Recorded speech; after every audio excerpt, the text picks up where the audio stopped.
Negative sentence के rules हम short में देख रहे हैं कि एक ही पेज पर आप नेगेटिव सेंटेंस बनाने के जो चारों रूल्स है उनको एक पेज पर आप लिख करके रख सकते हैं और आसानी से आप नेगेटिव सेंटेंस बना सकते हैं। तो नेगेटिव सेंटेंस यानी होता है नकारात्मक वाक्य।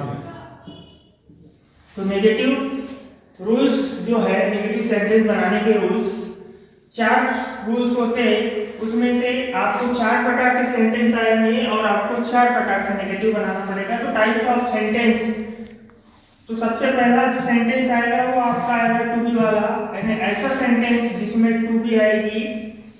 दूसरा सेंटेंस आएगा जिसमें वर्ब का फर्स्ट फॉर्म आएगा। तीसरा सेंटेंस ऐसा आएगा जिसमें वर्ब का सेकंड फॉर्म आएगा। चौथा सेंटेंस ऐसा आएगा जिसमें वर्ब के फर्स्ट फॉर्म में यस, ईएस या आईएस होगा। अब 4 प्रकार के सेंटेंस आएंगे और इन्हीं 4 प्रकार के सेंटेंस को आपको नेगेटिव सेंटेंस में कन्वर्ट करना है।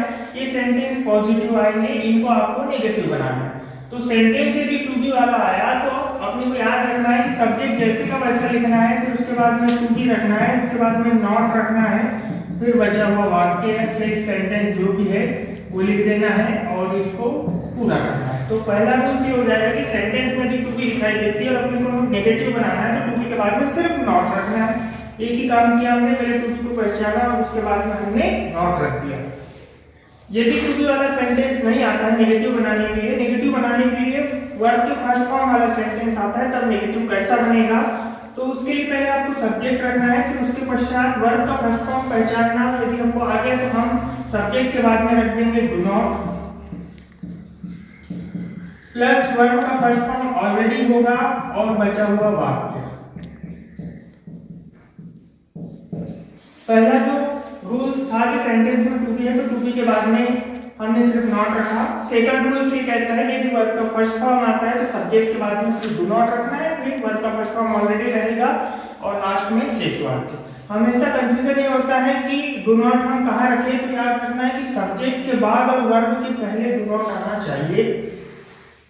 तो 2 प्रकार होंगे, टू बी रहेगी तो टू बी के बाद नॉट रखेंगे, फर्स्ट फॉर्म रहेगा तो सब्जेक्ट के बाद डू नॉट रखेंगे। यदि ये दोनों ही सेंटेंस नहीं आते, तीसरे प्रकार का सेंटेंस आ गया जिसमें वर्ब का सेकंड फॉर्म आ गया, ऐसी कंडीशन में आप कैसे नेगेटिव बनाएंगे? तो सबसे पहले आप सब्जेक्ट रखेंगे जैसे का वैसा, फिर रखेंगे डिड नॉट, फिर उसके बाद में वर्ब का फर्स्ट फॉर्म रखना है प्लस शेष वाक्य। तो थर्ड रूल के अनुसार पहले आपको फॉर्म पहचानना है। जैसे वर्ब का सेकंड फॉर्म आया तो सब्जेक्ट लिख दिया, फिर सब्जेक्ट के बाद डिड नॉट रख दिया, फिर उसके बाद में वर्ब का फर्स्ट फॉर्म रख दिया, फिर बचा हुआ वाक्य। पहले दोनों वाक्य में हमको सेंटेंस के अंदर कोई भी चेंजेस नहीं करना था, टू बी के बाद सिर्फ नॉट रखना है। दूसरे जो रूल्स है जिसमें वर्ब का फर्स्ट फॉर्म आने वाला है उसमें सिर्फ डू नॉट रखना था। तीसरे रूल्स के अनुसार यदि वर्ब का सेकंड फॉर्म है तब हमको सब्जेक्ट के बाद डिड नॉट तो रखना ही है, साथ ही वर्ब के सेकंड फॉर्म को फर्स्ट फॉर्म में बदलना है। तो याद रखना है कि डिड नॉट रखते से वर्ब का सेकंड फॉर्म फर्स्ट फॉर्म में बदल जाता है। तो 3 रूल्स हो गए। चौथा रूल्स ये कहता है कि यदि ये तीनों सेंटेंस में आए तो वर्ब के फर्स्ट फॉर्म में यस, ईएस, आईएस आएगा, तब हम नेगेटिव कैसे बनाएंगे? तो सेम पहले सब्जेक्ट रखेंगे, फिर उसके बाद में डज नॉट रखेंगे, फिर उसके बाद में इसमें भी हमको वर्ब का फर्स्ट फॉर्म ही रखना है, यस, ईएस, आईएस को हटा देना है, प्लस शेष वाक्य जितना है वो पूरा लिख देना है। तो इस प्रकार हमारे 4 रूल्स हो गए कि यदि नेगेटिव सेंटेंस बनाना है और 4 टाइप के आपके पास सेंटेंस आ गए तो चारों टाइप के सेंटेंस को आपको नेगेटिव में ही चेंज करना आना चाहिए। तो पहला रूल ये कहता है कि सेंटेंस में टू बी है तो टू बी के बाद नॉट रख दे। दूसरा रूल ये कहता है कि सेंटेंस में वर्ब का फर्स्ट फॉर्म है तो सब्जेक्ट के बाद डू नॉट रख दे।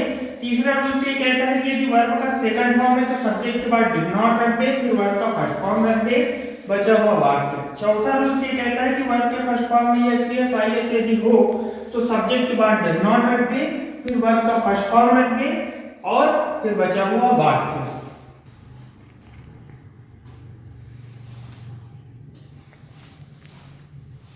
तो चारों जो रूल्स है, चारों रूल्स के अनुसार हम फटाक से देखेंगे कि यदि सेंटेंस नेगेटिव बनाना है जिसमें 4 रूल्स होते हैं। इनको आप एक कॉपी के ऊपर, ग्रामर की कॉपी या फिर कोई भी कॉपी के ऊपर आराम से चारों रूल्स को लिख करके रख सकते हैं, आसानी से आप भी रख सकते हैं।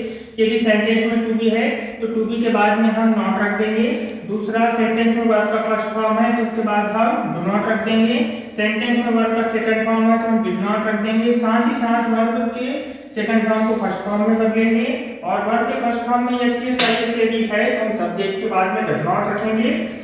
साथ ही साथ वर्ब का फर्स्ट फॉर्म रखेंगे। तो यहाँ पर आप लोग नोटिस कर रहे होंगे कि सेकंड, थर्ड और फोर्थ रूल्स में do not, did not, does not के बाद हर किसी में वर्ब का फर्स्ट फॉर्म आ रहा है। तो याद रखना है हमको कि जब भी हम नेगेटिव सेंटेंस बनाएंगे तो टू बी के बाद में नॉट रखेंगे।